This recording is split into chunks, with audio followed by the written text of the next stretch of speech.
महाराष्ट्रात निवडणुका जवळ येत आहेत आणि ठाणे जिल्ह्यात महायुतीतील भेग आता उघडपणे दिसू लागले आहेत.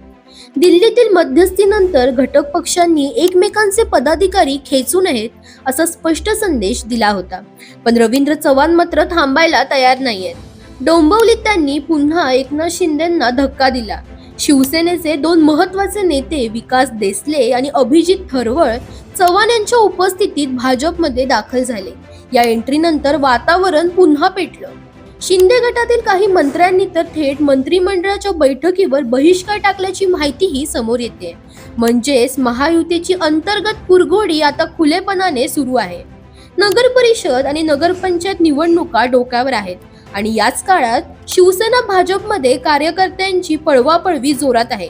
विशेषतः ठाणे जिल्हा जो एकनाथ शिंदेंचा बालेकिल्ला मानला जातो, इथे अनेक शिवसैनिक भाजपमध्ये प्रवेश करतायत. यामुळे स्थानिक स्वराज्य संस्थांच्या निवडणुकीतील राजकीय समीकरणे एकदम बदलू लागली आहेत. या तणावाचा परिणाम इतका वाढलाय की उल्हासनगरमध्ये भाजपमध्ये प्रवेश केलेल्या माजी नगरसेविकेच्या पतीला उघडपणे मारहाण झाली आणि निवडणुका जसजशा जवळ येतील तसतसं हे वातावरण आणखीन चिघळण्याची पूर्ण शक्यता आहे. ठाणे जिल्ह्यातील ही पळवापळवी महायुतीसाठी मोठा धोका ठरणार आहे. तुम्हाला काय वाटतं कमेंटमध्ये नक्की सांगा आणि इंडिया लीडरला फॉलो करायला विसरू नका.